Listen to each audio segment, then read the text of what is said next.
All right, what's going on, everybody? So UFC Fight Night Saudi Arabia just finished.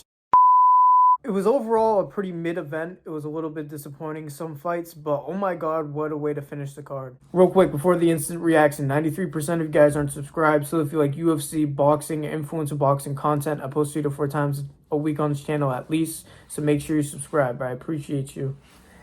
All right, so the first fight that we're going to be talking about with Pavlovich versus Rosenstrike. Now, this fight was a little bit disappointing in my opinion. I had high expectations for this fight. I'm sure a lot of people thought. I think Pavlovich said he was going to get a first-round knockout, and I believed it with how this fight pace was supposed to be because they're both stand-up heavy fighters.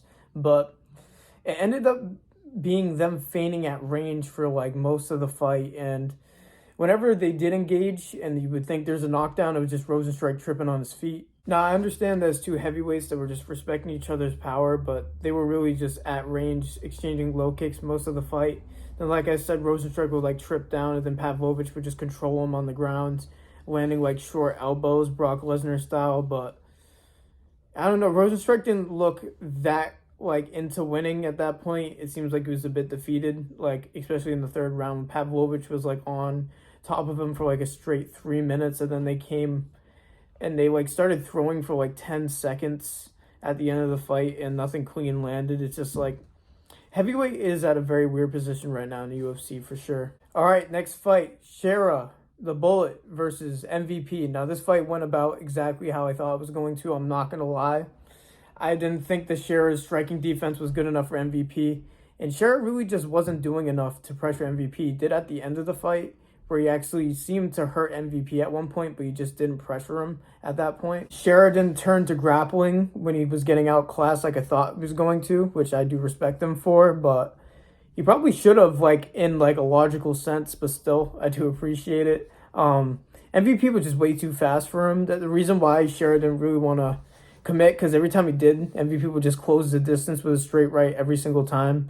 And whenever Shera would go do something, MVP would just use his footwork to get out of the way, and Shera just couldn't connect on anything, which has to be so frustrating. And I know some people think it's frustrating to watch, but that fight is more on Shera. Shera could have been initiating more, but he couldn't because of MVP. He was going to have to take chances. And like I said, he did at the end of the fight, but it was a bit too late, and MVP's footwork was too good. Even when he stung MVP that one time, MVP was able to get away. He is just so elusive and so fast, even at his age of like, I think he's like 36, 37, 38, around that age, and he's still so fast. I just wanted to see him in the UFC at his prime, but he might be in his prime now, because he doesn't seem like he's slowing down at all. Overall, that's a great performance by MVP. It proved right that Shera has a bit to work on in his striking. He isn't as elite as people think, but he's still, he's not young. Shit, he is like 30 something. Because people think that he's like young, but he's actually kind of older. I could be wrong, but I'm pretty sure he is in his 30s. So this is his push now. One loss isn't the end of the world, but still. That isn't the end of Shera's career just because of one loss. I just don't think anybody can strike with MVP, and if your main strategy is to strike with MVP, it's not going to end well for you. Shera has a good chin, though, because he took some of MVP's punches, almost didn't budge. Like, he has an incredible chin. So I'm not too worried about it. 30 isn't, like, the oldest, so he has still some room to grow. And maybe he could do one last push. Like I said, it's Michael Venom Page. It's not the worst loss in the world. Holy shit. Now, the main event of the evening. Now, for once, I predicted all the fights right. I know. I always say don't parlay my picks, and for once it actually would have worked out. But shit, dude. Holy shit, what a performance by Imavov. I literally called it. Izzy struggles with his boxing defense at times. And this is a dangerous person to play the counter-punching game with, dude. He's going to walk you down and catch you. And once he catches you, shit, he got some serious power. Like, every single strike they landed on Adesanya, you could hear it echo through the arena. It was crazy. I don't think they grappled at all. I just think they tussled on the feet the whole time. And Izzy got caught. He got caught flush. Oh, my God. Holy shit. Holy shit! Holy shit! He wins the biggest fight of his life. Wow. He topples the former champion. One shot to kill a legend. That was unbelievable. Oh my god. And it's Imavov, by the way. I gotta stop doing this shit. I pronounce names like Chael Sonnen sometimes, I swear. So yeah, that was a nasty straight right hand by Imavov. I gotta remember.